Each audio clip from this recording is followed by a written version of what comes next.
Welcome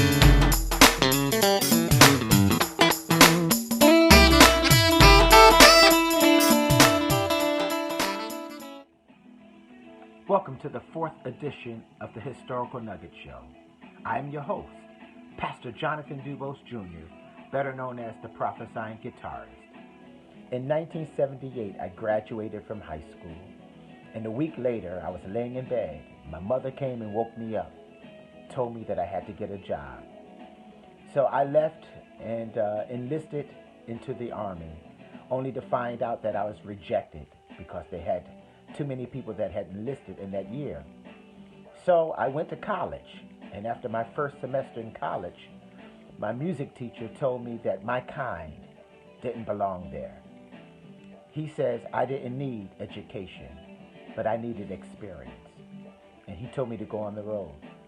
So from 1979 all the way to 2021, I've been on the road. And I'm here to tell you, God blocked it so that I can actually follow the leading of the Holy Spirit.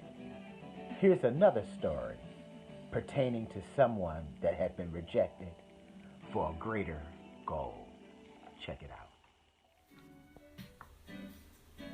In 1987, I received a call from motivational speaker, manager Buster Soaries, asking me if I can play the bass guitar.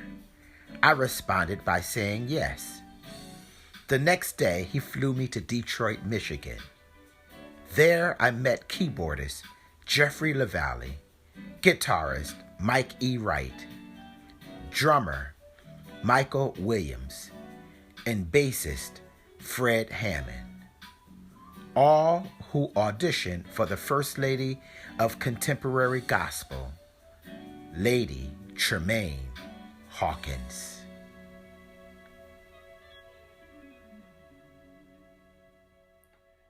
Hey, this is Michael Williams. I just want to give you a little known history fact of how I met Tremaine Hawkins. About 1987, Michael Wright and I went to Flint, Michigan because he had an audition with her. I never met her. I played all her songs. I love her Hawkins. I was a Joe Smith fan. And I went there and we drove up to Flint. Jeff LaValle was there, excellent keyboard player. And they started to having the rehearsal, but they was waiting on the drummer. The drummer that was supposed to play didn't show up. So guess what? I'm there. So the rest is history.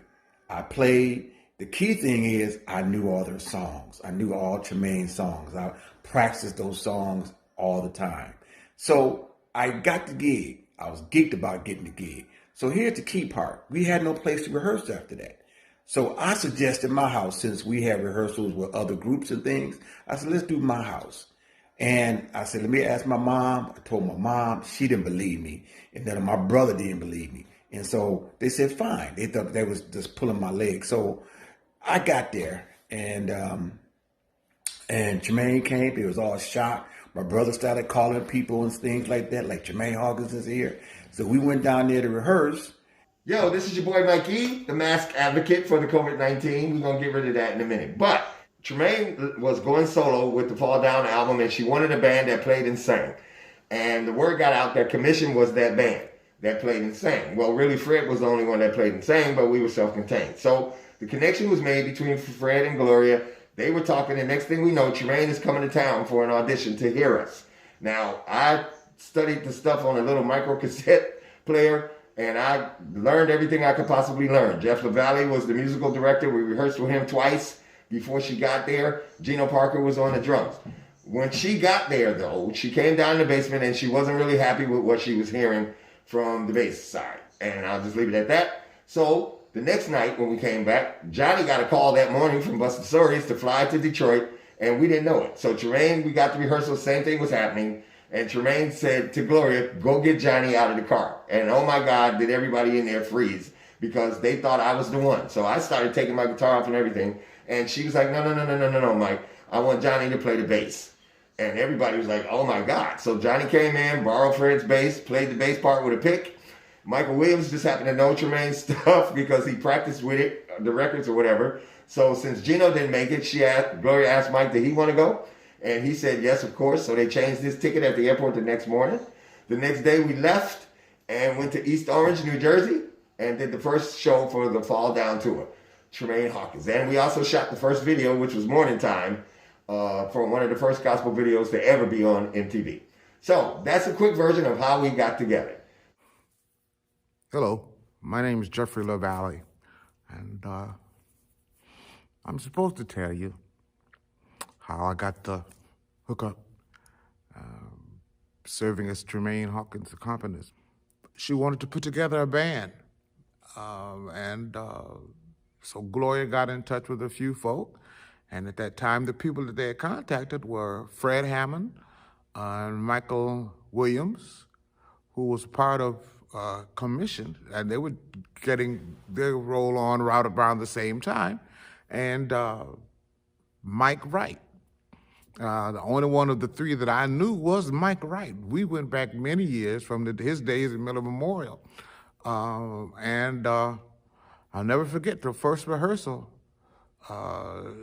Tremaine said, I'll call you later on tonight to find out how things go. And the first rehearsal, and one of the things that I noticed that the bass line kept disappearing whenever we had to sing. And that was going to be a problem.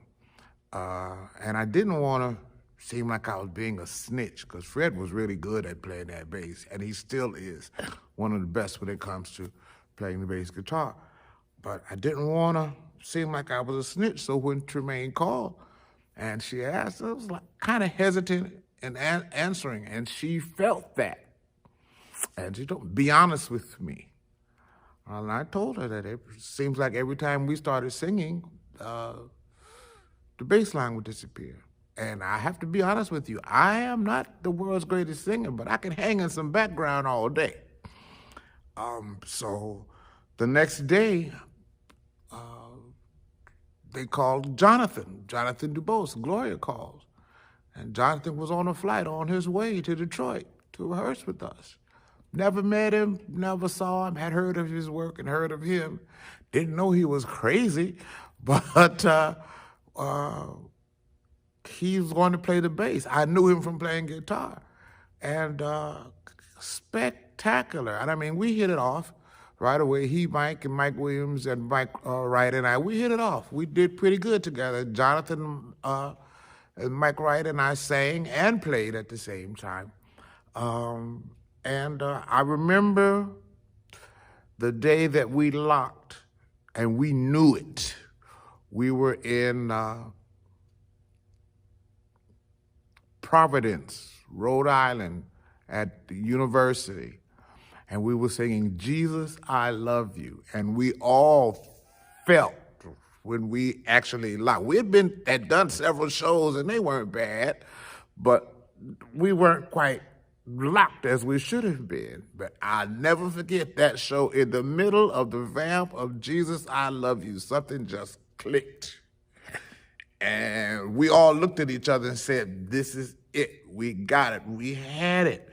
And that point on, you couldn't tell us nothing, because we were the band to be reckoned with. Working for Tremaine was one of the great experiences of my life, and I worked for her for 3.5 years. Fred went on to work with Commission, and they became one of the top groups in the country. So it wasn't a thing of talent. It was a thing of time. It was the timing. Who knew that Fred was going to turn out to be the #1 solo artist in America in just a few short years after that? You know, so you never know what God has in store, but you have to be patient. You have to wait. And in waiting, it's not in the context of time, but it's in the context of serving. Keep doing what you do and watch God open doors for you. Fred Hammond has become one of the greatest praise and worship leaders and musicians of the 21st century. He was not meant to be in the background, but God has prepared him to be out front, leading people to Jesus Christ, using his gift of singing, playing, and producing. The moral of the story is, If you're not fitting in where you're sitting in, then maybe God has a bigger and better platform for you to stand on. Take the leap of faith and start flapping your wings like an eagle. Perhaps you too are destined for greatness. The stone which the builders refused is become the headstone of the corner. This is the Lord's doing, and it is marvelous in our eyes. Psalms 118, verses 22 and 23. To God be all of the glory.